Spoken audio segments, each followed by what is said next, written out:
Welcome back. तो आज जो हमारा लेक्चर है वो है सिन एंड एंटी एडिशन। एक इम्पॉर्टेंट कैटेगरी है एडिशन रिएक्शन में एल्कीन्स कंपाउंड्स की। हमें पता है एल्कीन जो कंपाउंड होते हैं वो किसी छोटे मॉलिक्यूल के साथ जुड़ करके एक अनसैचुरेटेड कंपाउंड देते हैं, जो कि सिंगल बॉन्ड कंपाउंड देते हैं। मतलब एल्कीन की अगर हाइड्रोजिनेशन हम लोग करा दें तो वो एल्केन देगा। इसी तरीके से हाइड्रोजिनेशन के अलावा कुछ एडिशन रिएक्शंस क्या होती है, जैसे हाइड्रोब्रोमिनेशन होती है बच्चों, या फिर हाइड्रेशन होती है, या हाइड्रोलिसिस वर्ड इसके लिए यूज़ कर सकते हैं, या फिर ब्रोमिनेशन होती है। तो ये बहुत सारी रिएक्शंस हैं जिन रिएक्शंस को आप लोग पढ़ चुके हैं। धीरे धीरे करते हुए हम लोग इस टॉपिक पे पहुंचे हैं। आगे देखते हैं। इसमें जो एक ट्रिक है ये देखने की कि सिन और एंटी किस तरीके की कंडीशंस होती हैं, इसको तो आप पहले से भी जानते हैं। देखिए सिन में क्या होगा, सिन में जब दोनों के दोनों एटम्स जो जुड़ेंगे इस कार्बन पे, जो कि दो कार्बन हैं उनमें जुड़ेंगे, वो दोनों के दोनों सेम पोजीशन में जुड़ेंगे तो उनको सिन कहेंगे। और एंटी के केस में ये दोनों के दोनों जो एटम्स जुड़ेंगे उनको अपोजिट साइड में जुड़ेंगे तो इसको एंटी कहेंगे। ये भी प्रोडक्ट आप लोग ईजिली समझ सकते हैं। आगे देखें कि कौन सी ऐसी रिएक्शंस होती हैं जिनके प्रोडक्ट सिन बनते हैं और किनके एंटी बनते हैं। तो इसके लिए बच्चों ये फार्मूला याद रखने की कोशिश करें, HSAB इंपॉर्टेंट फार्मूला है।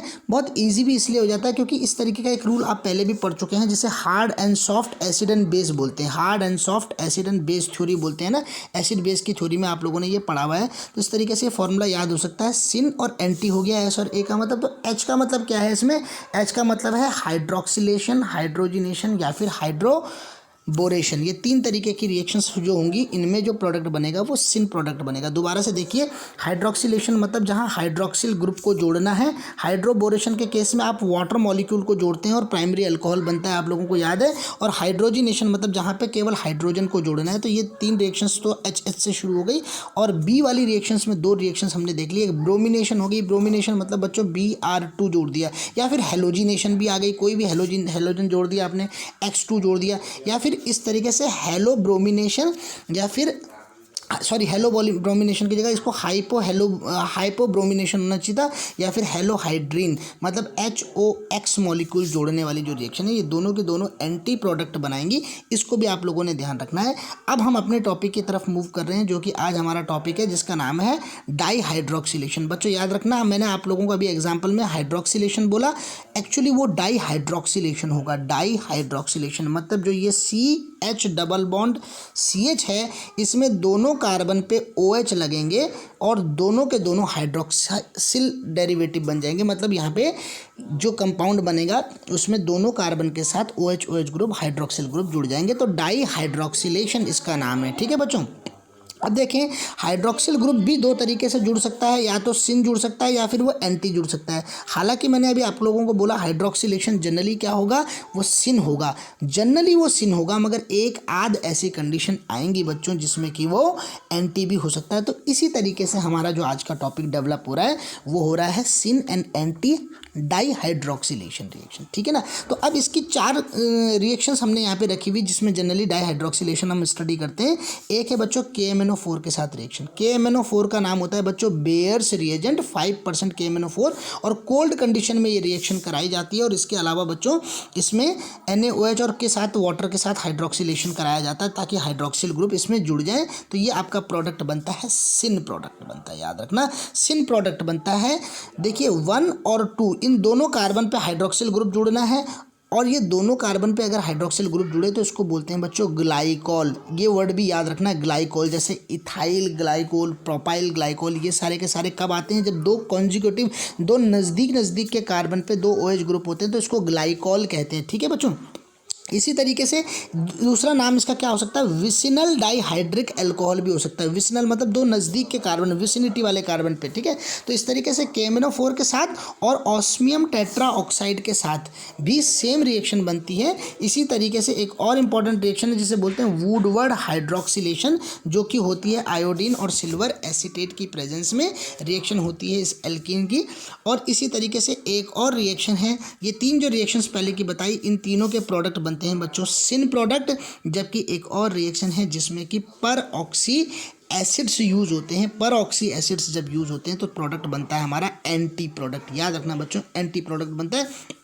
तो इस कंडीशन में हम लोग क्या कर सकते हैं, Meta chloro para benzoic acid या इस तरीके से कोई बेंजोइक पर ओइक एसिड को यूज़ कर सकते हैं ताकि हमारा कोई एंटी प्रोडक्ट बने। खैर इसको इसकी मैकेनिज्म के साथ भी हम डिस्कस करने वाले हैं, तो आइए आगे डिस्कस करते हैं मैकेनिज्म। ठीक है बच्चों, यहाँ पे देखिए हमारा एल्कीन ले लिया हमने और एल्कीन के साथ KMnO4 की रिएक्शन करी, तो KMnO4 को क्या लिखते हैं बच्चों हम MnO4 नेगेटिव। तो इसकी रिएक्शन जब यहाँ पे हुई तो यहाँ पे एक एडक्ट टाइप का बन गया। इस तरीके का एडक्ट बच्चों आपने ओजोन के साथ एल्कीन की रिएक्शंस के दौरान पढ़ा था, तो इस तरीके से आपका एक एडक्ट बन गया। अब इसके बाद रोल आता है NaOH और वाटर का। देखिए वाटर जो है ना ये पीछे की तरफ से यहाँ पे अटैक करता है, ध्यान रखना। इसमें पीछे वाटर इसमें क्या है, वाटर और NaOH मिलकर के जो है ना MnO2 को यहाँ से निकालते हैं और MnO4 की फॉर्म में इसको -2 की फॉर्म में इसको बाहर निकालते हैं, जिससे बोलते हैं बच्चों मैग्नेट आयन। जैसे परमैग्नेट पढ़ा था आपने -1 वाला, ये मैग्नेट आयन है और इस तरीके से मैग्नेट आयन को बाहर निकाल लेते हैं और जो बच जाता है वो बच जाता है बच्चों सिन प्रोडक्ट। क्यों सिन प्रोडक्ट बनता है, क्योंकि ये दोनों के दोनों ऑक्सीजन उसी के साथ रह जाते हैं और दोनों के दोनों ऑक्सीजन को हाइड्रोजन मिल जाता है। किससे, वाटर से हाइड्रोजन मिल जाता है। कहने का मतलब ये O आया है, O तो आया है KMnO4 से और H आया था वाटर से, तो इस तरीके से सिन प्रोडक्ट मिल जाता है। सेम इस तरीके का ही स्ट्रक्चर KMnO4 के तरीके का स्ट्रक्चर ही ऑस्मियम टेट्राऑक्साइड का होता है, इसलिए इसकी मैकेनिज्म को दोबारा पढ़ाने की कोई ज़रूरत मुझे महसूस नहीं हो रही है। आगे चलते हैं वुडवर्ड हाइड्रोक्सिलेशन के केस में। वुडवर्ड हाइड्रोक्सिलेशन के केस में देखेंगे अगर बच्चों, तो आयोडीन और सिल्वर एसीटेट के साथ रिएक्शन होकर के हमारा प्रोडक्ट बनना है। आयोडीन सबसे पहले क्या होता है, आयोडीन ए में एक आयोडीन, इन दोनों के बीच में इस तरीके से साइक्लिक प्रोडक्ट बनाया जाता है। इनको बोलते हैं बच्चों नॉन क्लासिकल कार्बोनियम आयन। देखिए नॉन क्लासिकल कार्बोनियम आयन, याद रखना क्लासिकल कार्बोनियम आयन मतलब जहाँ कार्बन के ऊपर प्लस होगा, ये तो हम अक्सर देखते ही हैं कार्बन के ऊपर प्लस, मगर जहाँ कार्बन के ऊपर प्लस नहीं देखने को मिलता, अनकॉमनली चीज़ है, उसको बोलते हैं नॉन क्लासिकल कार्बोनियम आयन। तो यहाँ पे एक नॉन क्लासिकल कार्बोनियम आयन बना जिसका कि एसीटेट के साथ जब रिएक्शन हुई तो एसीटेट मॉलिक्यूल ने क्या किया, एसीटेट मॉलिक्यूल ने अटैक किया और AgI बन गया यहाँ पे। इस तरीके से OCOCH3 यहाँ पे आपका एक इंटरमीडिएट कंडीशन बन गई। इंटरमीडिएट के बाद IAG बाहर निकला मॉलिक्यूल से और दोबारा से ये कार्बन कार्बोनियम आयन बन गया, जो कि कार्बन कार्बोनियम आयन बन गया जो कि इस CO कार्बोनाइल ग्रुप के साथ अटैक करके दोबारा से इंगेज हो जाएगा, मगर सेम साइड से इंगेज होगा देखेंगे। और इस तरीके से ये एक एडक्ट बन जाएगा, जिस एडक्ट को अगेन वाटर की प्रेजेंस में क्या होगा, वाटर की प्रेजेंस में इस ऑक्सीजन पे एक हाइड्रोजन और एक हाइड्रोक्सिल ग्रुप इस कार्बन पे जुड़ जाएगा, जिसको कि फाइनली जो कि टूट करके फाइनली आपका प्रोडक्ट बनाएगा, जो कि एसिटाइलेटेड डाइऑल्स बनाएगा। एसिटाइलेटेड डाइऑल मतलब एक OH जो होगा एसिटाइलेटेड होगा, एक हाइड्रोक्सिल ग्रुप एसिटाइलेटेड होगा, जिसको दोबारा से हम लोग चाहें तो इसकी हाइड्रोलिसिस करके दोबारा से डाइऑल्स पा सकते हैं। मतलब ये हाइड्रोलिसिस से यहाँ से टूट जाएगा अगर, तो ये OH बन जाएगा। तो इस तरीके से हम लोगों के बच्चों, इस तरीके से हम लोगों के पास इस हाइड्रोक्सिलेशन प्रोसेस की मैकेनिज्म देखने को मिलती है। अब आता है केस, नेक्स्ट वाला केस, जिसको कि हमने कहा था परऑक्सी बेंजोइक एसिड वाली कंडीशन। इस वाली कंडीशन में हम एंटी एडिशन देखते हैं और देखिए इसमें क्या होता है, दो तरीके के रिएजेंट्स हमने इसमें दिया। बेसिकली ये एक इपॉक्सीडेशन रिएक्शन है, इपॉक्साइड बनाना, ठीक है ना, उस तरीके की रिएक्शन है। और इसके लिए इंपॉर्टेंट रिएजेंट होते हैं बच्चों, जैसे ये मेटाक्लोरोबेंजोइक एसिड या फिर परऑक्सी बेंजोइक एसिड, ये हमने इसमें लिया हुआ है। इनके लेने के बाद ये एक्स्ट्रा एडिशनल जो ऑक्सीजन है इसको सौंप देते हैं एल्कीन को, और इस तरीके से नॉन क्लासिकल कार्बोकैटायन बनता है। देखिए ठीक है ना, ये उस तरीके का ही कंपाउंड हो गया जिस तरीके से हम लोग देखते हैं ओजोनोलिसिस के दौरान, ठीक है। अब इसके बाद क्या होता है, वाटर का रोल आता है बच्चों। वाटर क्या होता है, अपोजिट साइड से अटैक करता है, ध्यान रखें। वाटर अपने लोन पेयर, ऑक्सीजन के लोन पेयर की तरफ से ऊपर की तरफ से अटैक करता है। ऐसा क्यों होता है आप समझिए, ऑक्सीजन में यहाँ पे प्लस चार्ज है, इसको रिलीज करने के लिए ये अपने आप बॉन्ड को तोड़ेगा। दोनों में से जिस भी तरफ बॉन्ड तोड़ेगा दूसरा बचा हुआ कार्बन प्लस हो जाएगा। जो दूसरा कार्बन बच जाएगा जहाँ से बॉन्ड टूटा है, मान लो यहाँ से टूटा, तो ये कार्बन प्लस बन जाएगा। अगर ये कार्बन प्लस बन जाएगा तो यहाँ पे वाटर जिसके पास की लोन पेयर ऑफ इलेक्ट्रॉन है वो जा करके जुड़ जाएगा। इस तरीके से आप लोग समझ सकते हैं कि अटैक जो वाटर का हुआ इस कंडीशन में, ये हमेशा उल्टी डायरेक्शन से हुआ, इसलिए हमारे पास जो प्रोडक्ट बना बच्चों वो हमेशा एंटी प्रोडक्ट बना। तो ये तरीके की चीज़ें आपने देख ली। अब ये और एक बात ध्यान रखनी है, एडिशन रिएक्शंस में जनरली आप लोगों को समझाया गया है कि ये रिएक्शंस लो टेम्परेचर में होगी। क्यों होगी बच्चों, ये बात आप लोग जानते ही हैं। ये इसलिए लो टेम्परेचर में होंगी क्योंकि यहाँ पे एक डबल बॉन्ड से सिंगल बॉन्ड बन रहे हैं। ध्यान रहे, जब एक डबल बॉन्ड टूटा तो तब दो नए सिंगल बॉन्ड बने। अब जब सिंगल बॉन्ड बनता है बच्चों, तो बॉन्ड बनने के दौरान हमेशा एनर्जी क्या होती है, रिलीज होती है, और बॉन्ड टूटने के दौरान हमेशा एनर्जी की ज़रूरत होती है। चूँकि एक बॉन्ड टूटा तो थोड़ी सी एनर्जी ज़रूरत पड़ी, दो बॉन्ड बने तो ज़्यादा एनर्जी रिलीज़ हुई, इसलिए ज़्यादा एनर्जी रिलीज़ होगी तो ये एक एक्सोथर्मिक रिएक्शन हो जाएगी। और एक्सोथर्मिक रिएक्शन है तो उसको और टेम्परेचर की ज़रूरत नहीं है, बल्कि उसको लो टेम्परेचर में आप कंडक्ट कराएंगे। ये बात भी आप जानते हैं। इसके बाद नेक्स्ट पोर्शन है बच्चों, इंपॉर्टेंट पोर्शन है, वो है इसकी स्टीरियोकेमिस्ट्री की।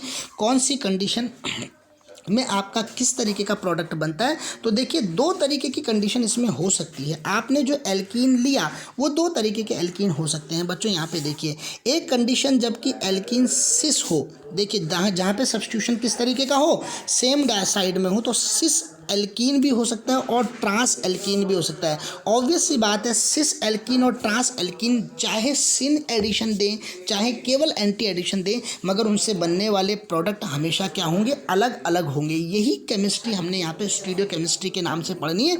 तो देखिए, अगर ये सेम साइड से भी जुड़ेंगे तब भी इन दोनों कार्बन की स्टीरियोकेमिस्ट्री अलग हो जाएगी। स्टीरियोकेमिस्ट्री वाले लेक्चर्स पहले ज़रूर पढ़ लें, क्योंकि आपको फिर पता चलेगा कि स्टीरियोकेमिस्ट्री चेंज कैसे होती है।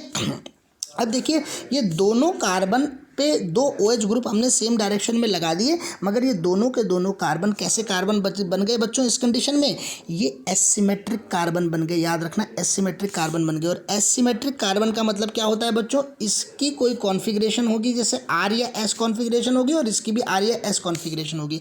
मान लेते हैं दोनों की R है या फिर एक की R एक की S है, तो इस कंडीशन में क्या हो जाएगा, ये अलग अलग तरीके से के स्टीरियो आइसोमर्स बनाएंगे। मैं आप लोगों को वैसे तो इसकी स्टीरियोकेमिस्ट्री पढ़ा चुका हूँ, और आप इसको देख करके प्रिडिक्ट कर सकते हैं कि इस वाले कार्बन की ज्योमेट्री कैसी की कॉन्फ़िगरेशन कैसी है। आप लोग देख सकते हैं, नंबरिंग करते हैं। आप लोगों को पता है RS नोमेनक्लेचर के दौरान सीक्वेंस रूल से नंबरिंग करते हैं, और फिर मैंने आप लोगों को बताया हुआ किस तरीके से इसको व्यू करते हैं। उस सब चीज़ों के लिए आप मेरे स्टीरियोकेमिस्ट्री के लेक्चर्स ज़रूर देख लें।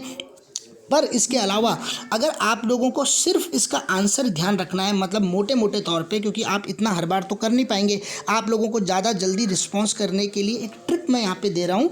ये नीचे सबसे इंपॉर्टेंट ट्रिक दे रखी है, इसको बहुत ध्यान से याद रखना बच्चों।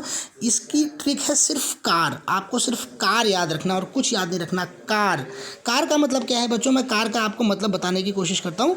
इसमें कार का क्या मतलब है, देखिए कार का मतलब है बच्चों कि जो कार का मतलब है हमारा, अगर कोई सिस अल्कीन था और उसमें एंटी एडिशन हो रही है तो वो हमेशा एक रैसमिक मिक्सचर देगा। याद रखना, सिस एल्कीन एंटी एडिशन देगा तो उसमें क्या बनेगा, एक रैसमिक मिक्सचर बनेगा। मगर इसका अपोजिट चीज़ कैसे याद रख सकते हैं, अगर कोई सिस है और वो सिन रिएक्शन दे रहा है तो वो हमेशा एक मीज़ो प्रोडक्ट देगा। तो मतलब ये याद रहेगा, तो इसको आप बना दोगे। सिस कंपाउंड अगर सिन रिएक्शन दे रहा है तो वो एक मीज़ो प्रोडक्ट बनाएगा। जैसे कि मैं अभी यहाँ पे एक एग्जांपल कर रहा हूँ, मैं किसी एल्कीन का क्या कर रहा हूँ, मैंने यहाँ पे क्या किया, ये एल्कीन है जो कि सिस एल्कीन है, और इस सिस एल्कीन का मैंने क्या किया बच्चों, सिस एल्कीन का मैंने एक सिन एडिशन किया, तो मेरा हमेशा कंपाउंड क्या बनेगा, मीज़ो कंपाउंड बनेगा। इसको याद रख दिया आपने, ठीक है ना।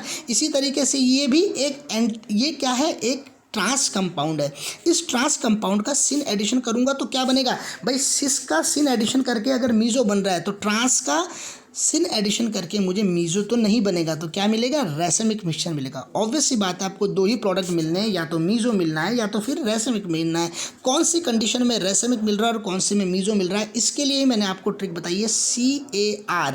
अगर आपको ये याद रहती है तो ठीक, और ये याद नहीं रहती तो आप ये याद रख सकते हैं, TAM। TA मतलब ट्रांस के केस में अगर एंटी एडिशन होगी तो मीज़ो प्रोडक्ट बनेगा। यहाँ पे आपने देखा ट्रांस के केस में सिन एडिशन हुई तो रैसमिक मिक्सचर मिला। इस तरीके से बच्चों, इस ट्रिक की हेल्प से आप लोग अपने प्रोडक्ट की स्टीरियोकेमिस्ट्री को बहुत इजीली प्रिडिक्ट कर सकते हैं। ऐसे ही बहुत सारे शॉर्टकट्स और ध्यान रखने की ट्रिक्स मैं बीच बीच में देता रहता हूँ। लेक्चरों को सीरीज से देखना शुरू करें ताकि आप लोगों को पूरी की पूरी केमिस्ट्री एक सिरे से ध्यान रहनी, याद रहनी शुरू हो जाए बच्चों। Thank you so much.